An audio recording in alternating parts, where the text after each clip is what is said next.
할렐루야. 5월 29일 월요일 새벽 기도를 시작하겠습니다. 사도신경으로 우리의 신앙을 고백하시겠습니다. 나는 전능하신 아버지 하나님 천지의 창조주를 믿습니다. 나는 그의 유일하신 아들 우리 주 예수 그리스도를 믿습니다. 그는 성령으로 잉태되어 동정녀 마리아에게서 나시고 본디오 빌라도에게 고난을 받아 십자가에 못 박혀 죽으시고 장사된 지 사흘 만에 죽은 자 가운데서 다시 살아나셨으며 하늘에 오르시어 전능하신 아버지 하나님 우편에 앉아 계시다가 거기로부터 살아있는 자와 죽은 자를 심판하러 오십니다. 나는 성령을 믿으며 거룩한 공교회와 성도의 교제와 죄를 용서받는 것과 몸의 부활과 영생을 믿습니다. 아멘. 찬송가 331장 찬양하시겠습니다. 찬송가 331장입니다.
구약성경 사무엘하 23장 13절부터 39절까지 말씀입니다.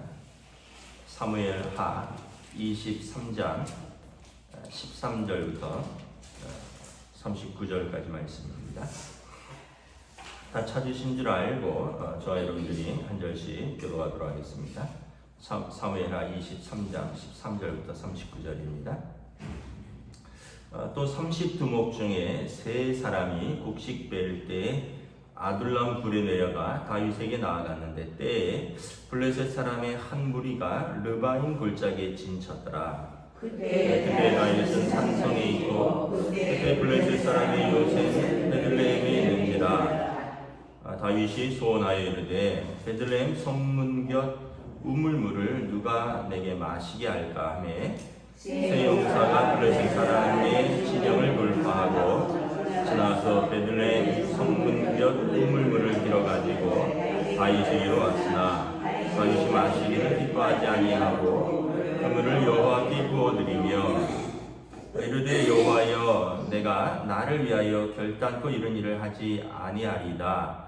이는 목숨을 걸고 갔던 사람들의 피가 아니니까 하고 마시기를 즐겨하지 아니하니라. 새 용사가 이런 일을 하였더라. 또 수르야의 아들 요압의 아우 아비새이니 그는 세 사람의 우두머리라. 그가 그의 창을 들어 300명을 죽이고 세 사람 중에 이름을 얻었으니 그는 세 사람 중에 가장 존귀한 자가 아니냐. 그가 그들의 우두머리가 되었으나 그러나 첫 세 사람에게는 미치지 못하였더라. 또 갑셀 용사의 손자 여호야다의 아들 브나야이니 그는 용맹스러운 일을 행한 자라. 일찍이 모압 아리엘의 아들 둘을 데렸고 또 눈이 올 때 구덩이에 내려가서 사자 한 마리를 쳐 죽였으며 또 장대한 애굽 사람을 죽였는데 그의 손에 창이 있어도 그가 막대기를 가지고 내려가 그 애굽 사람의 손에서 창을 빼앗아 그 창으로 그를 죽였더라. 여호야다의 아들 브나야가 이런 일을 행하였으므로 세 용사 중에 이름을 얻고 30명보다 존귀하나 그러나 세 사람에게는 미치지 못하였더라. 다윗이 그를 세워 시위대 대장을 삼았더라. 요압하고 아사헬은 30명 중에 하나요. 또 베들레헴 도도의 아들 엘하남과 하롯 사람 사뭇과 하롯 사람 엘리가와 발비 사람 헬레스와 두바 사람 이케스의 아들 이라와 아나돗 사람 아비에셀과 후사 사람 무분네와 아와 사람 살몬과 느도바 사람 마하레와 느도바 사람 바하나의 아들 헬렛과 베냐민 자손에 속한 기브아 사람 리베의 아들 이때와 비라돈 사람 브나야와 가스 시네가에 사는 이때와 아르바 사람 아비 알본과 바룬 사람 아스마엘과 살무 사람 엘리아바와 야센의 아들 요나단과 하랄 사람 삼마와 아랄 사람 사랄의 아들 아히암과 마아가 사람의 손자 아하스베의 아들 엘리벨렉과 길로 사람 아히도벨의 아들 엘리암과 갈멜 사람 헤스레와 아랍 사람 바아레와 소바 사람 나단의 아들 이갈과 갓 사람 바니와 암몬 사람 셀렉과 수르야의 아들 요압의 무기를 잡은 자 부헤롯 사람 나하레와 이델 사람 이라와 이델 사람 가렉과 함께 읽습니다. 햇사람 우리아가 이상 총수가 37명이었더라. 아멘. 할렐루야. 네, 또 새롭게 한 주가 시작되었습니다. 하나님께서 은혜와 평강 주시기를 축복합니다. 오늘은 비가 많이 온다 그랬는데 서울은 그친 것 같기도 합니다. 오늘 본문은 이제 지난 사실 토요일 날 이 본문을 같이 봤습니다. 본문이 끊어지기 때문에 지난 토요 새벽에 그냥 쭉 연결해서 보았는데 월요일 이제 본문으로 좀 연결돼서 또 월요일 또 화요일 본문이 따로 정해졌기 때문에 다시 한번 뒷부분을 다시 봅니다. 23장에 보면 1절에 다윗의 마지막 말이라. 다윗이 마지막에 어떻게 보면 자기 삶을 돌아보면서 자기와 함께 했던 사람들을 기억하는 거죠. 자기와 함께 충성했던 사람들, 또 자기와 함께 싸웠던 사람들, 또 어떤 면에서 보면 자기에게 또 자기를 사랑했던 사람들, 37명의 장군들을 이렇게 쭉 기억을 합니다. 보면 이제 용맹한 용사들에서부터 또 39절에 보면 다윗이 이건 회개하고 있는 것 같아요. 햇사람 우리아라, 바세바의 남편이었죠. 다윗이 그도 다윗에게 충성스러운 장군이었는데 그의 이름도 기억을 합니다. 그러니까 참 다윗이 훌륭한 인격을 가진 사람이라는 것이 보통 자기의 잘못을 또는 자기의 허물을 감추기 위해서 거기와 관련된 사람들은 기억하지 않는 우리가 그런 성향들이 있는데 다윗은 이제 자기에게 충성했던 사람들뿐만 아니라 또 자기가 충성스러웠지만 자기로 말미암아 죽었던 억울한 우리아도 기억을 하는 것을 볼 수가 있습니다. 37명이라는 이제 그 장군들을 일일이 다 기억을 하죠. 사실은 뭐 지난 토요일도 말씀을 드렸지만 다윗이 다윗 될 수 있었던 데에는 그가 먼저 하나님 마음에 합한 사람이었습니다. 죄도 있고 허물도 있었지만 하나님을 사랑하는 사람이었고요. 하나님을 경외하는 사람이었습니다. 그래서 하나님께서 그걸 인정해 주셨죠. 그래서 전체적으로 평가할 때 이스라엘 왕 중에 다윗 같은 왕이 없었다.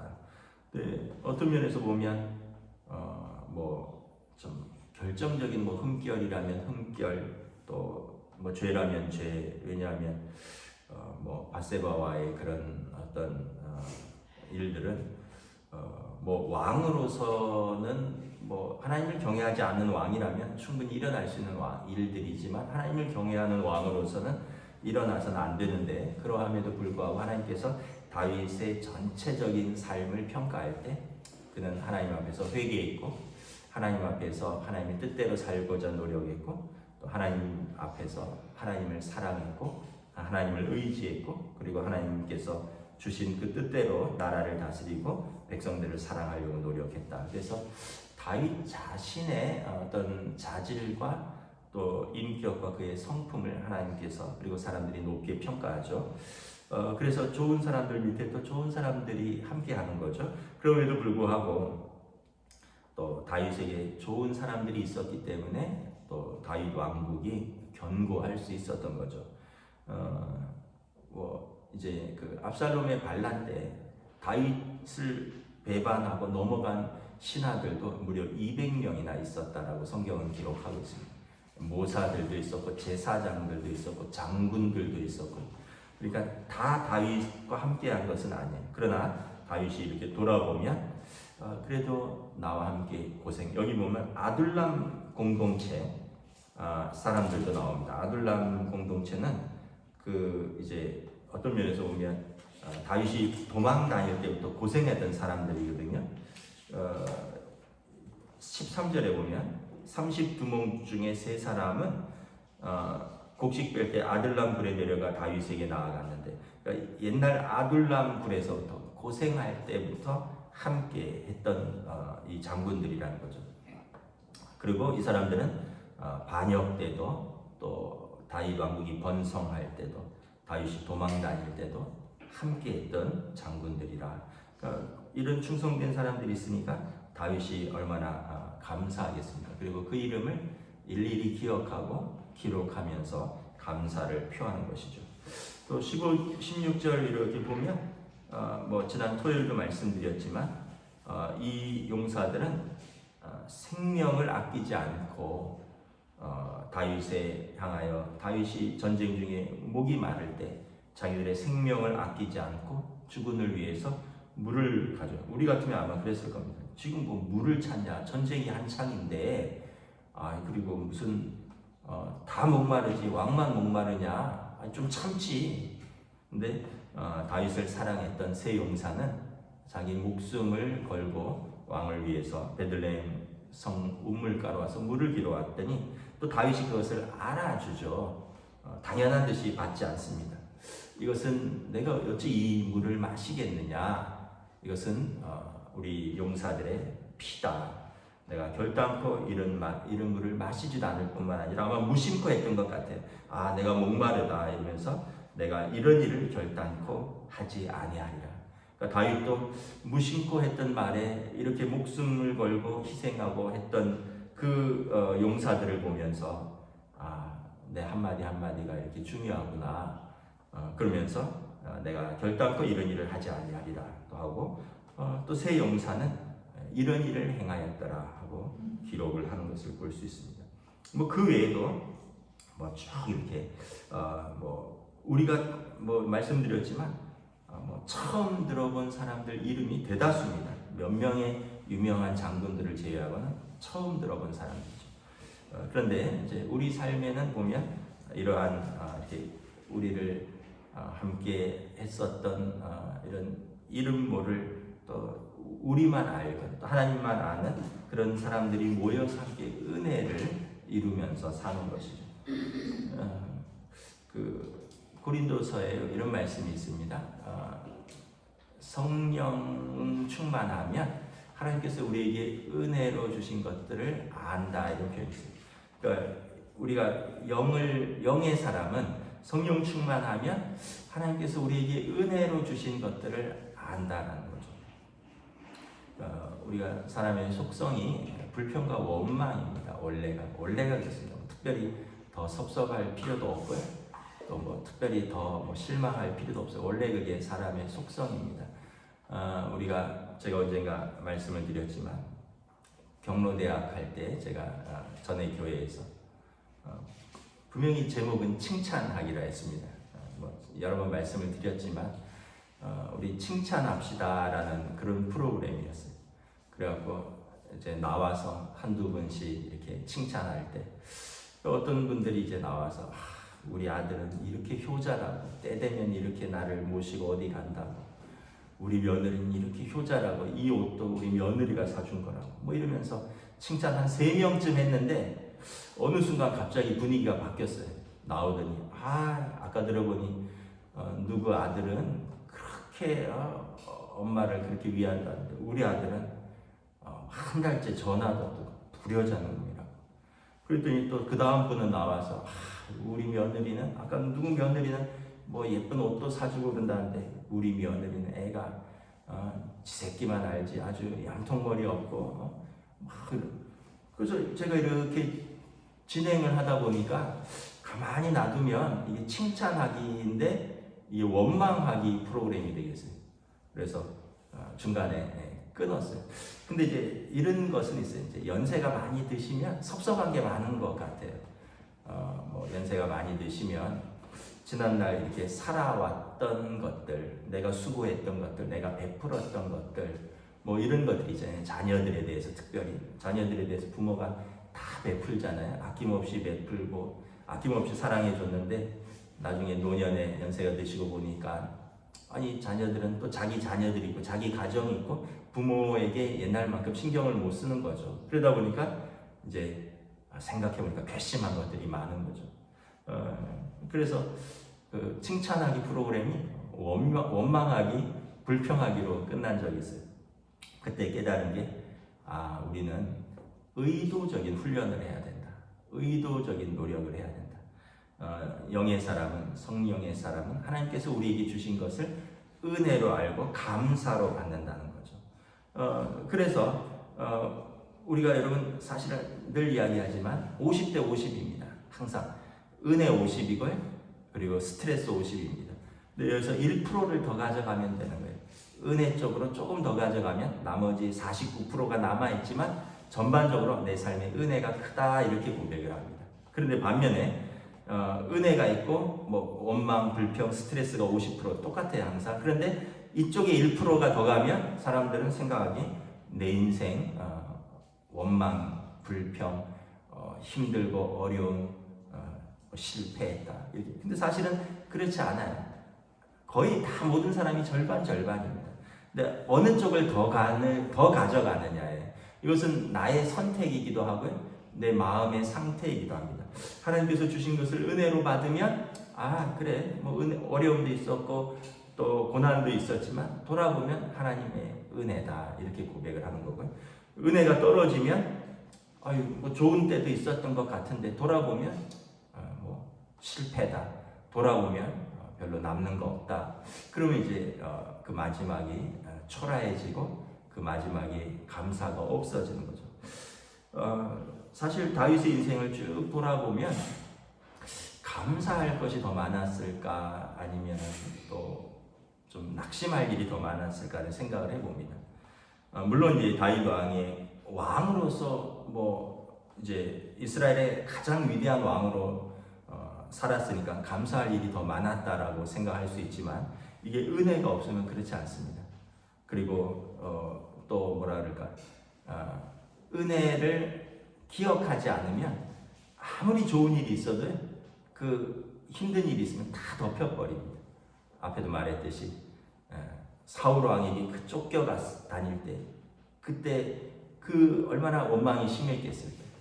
그런데 하나님 앞에 그가 감사했고 하나님을 신뢰했더니 하나님께서 그를 또 세워두셨어요. 나중에 보면 막 반란들이 일어나고 뭐 아들에 의해서 쫓겨다니고 뭐 시므이는 뭐 침뱉고 뭐 그 어려운 상황에서 저쪽으로 넘어가는 사람, 뭐 반대하는 사람, 뭐 오만 사람 다 있죠. 그런데 다윗은 돌아와서 그 사람들도 다 품어요. 그리고 뭐 특별히 원망하지 않습니다. 아들에 대해서도 내 아들 압살롬아, 내 아들 압살롬아. 참 부모가 뭔지를 보여주고 또 왕의 품격을 보여줍니다. 왕이란 어떤 사람인가. 그래서 또 자기에게 저주했던 사람도, 자기를 배신했던 사람도, 또 자기를 이간질 시켰던 사람들도 다윗은 뭐 묻지를 않습니다. 무비보셋이나 시바나 시므이나 뭐 그렇게 뭐 특별히 따지고 묻지를 않아요. 그러고 보면 참 다윗 왕의 인격이 훌륭하죠. 그래서 우리가 돌아보면 다윗 왕의 삶에는 전반적으로 은혜가 넘쳤다라고 고백을 하는 것입니다. 여러분들 삶에, 저와 여러분들의 삶에 은혜가 넘치기를 원하십니까? 아니면은 그렇지 못한 고난과 슬픔과 어려움과 불평과 원망이 더 넘친다고 생각하십니까? 객관적인 사실은 아마 절반일 것입니다. 그런데 우리의 마음의 상태, 우리의 은혜의 상태, 우리가 하나님 앞에서 받은 은혜를 기억을 하는 거죠. 가끔 제가 말씀드리지만 미국에서 우리 성영경 목사님 하면 사실은 제가 담임 목사님으로 2년을 모셨어요. 그런데 여러분 담임 목사님으로 2년을 모셨는데 항상 제가 칭찬만 받았겠습니까? 때로는 질책도 받았고 때로는 혼도 난 적도 있어요. 그런데 이제 종합적으로 생각해 보면 그분의 은혜가 너무 크다 이런 생각이 들어요. 한국에 들어오면 100% 제가 대접합니다. 커피 한 잔까지도 제가 무조건 다 대접합니다. 차로 다 모시고 다니고 식사, 커피 목사님이 내려고 해도 무조건 제가 다 대접합니다. 왜냐하면 그 2년이었지만 가장 힘들고 가장 외롭고 가장 어려울 때 가장 나를 사랑해줬고 가장 나를 이해해줬고 가장 저를 힘이 되었던 목사님.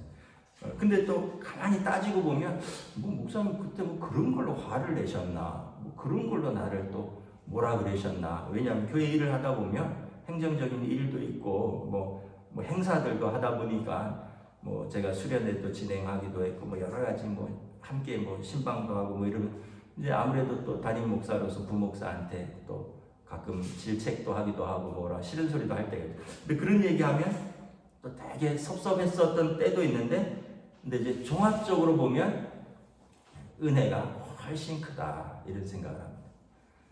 그래서 목사님이 좀 어려운 순간이 있었는데 그럴 때는 내가 목사님의 힘이 되어야지 이런 생각도 했던 것 같고 여러분은 우리 삶의 모든 삶에서 우리가 서로 충성되고 서로 사랑하고 서로 헌신하고 서로 은혜를 기억하는 저와 여러분이 되시기를 주님의 이름으로 축복합니다.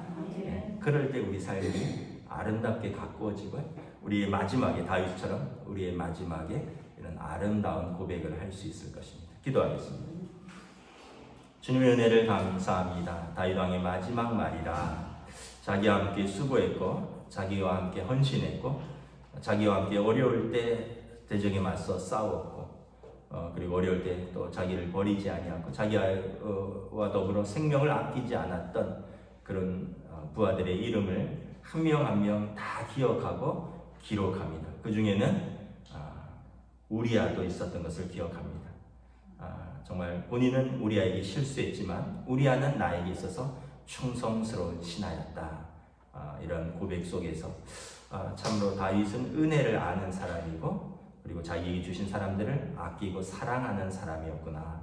그리고 그러한 다윗을 사랑하고 아끼는 또 장군들, 부하들, 동역자들이 있었다라는 것을 기억합니다. 우리 인생을 살아갑니다. 우리에게 주신 사람들이 있습니다. 먼저는 가족들입니다.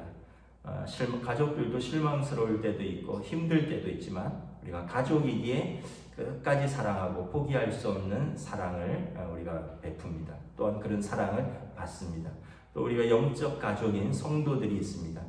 우리가 직장은 은퇴하고 또 학교는 졸업하고 관계가 끊어지기도 하지만 영적인 가족인 성도들은 하나님 앞에 설 때까지 함께하는 또 영적인 가족인데 하나님 앞에서 믿음으로 소망으로 또 사랑으로 서로 의지하고 서로 또 은혜를 베풀며 은혜를 기억하며 하나님 앞에 설 때까지 충성스러운 믿음의 영적 가족으로 또 우리를 붙들어 주시고 세워 주시옵소서. 감사를 드리오며 우리 주 예수 그리스도 이름으로 기도드리옵나이다. 아멘. 하늘에 계신 우리 아버지 이름을 거룩하게 하시며 아버지 나라가 오게 하시며 아버지 뜻이 하늘에서와 같이 땅에서도 이루어지게 하소서. 오늘 우리 일용할 양식을 주시고 우리가 우리에게 잘못한 사람을 용서하여 준 것 같이 우리 죄를 용서하여 주시고 우리를 시험에 빠지지 않게 하시고 악에서 구하소서. 나라와 권능과 영광이 영원히 아버지의 것입니다. 아멘.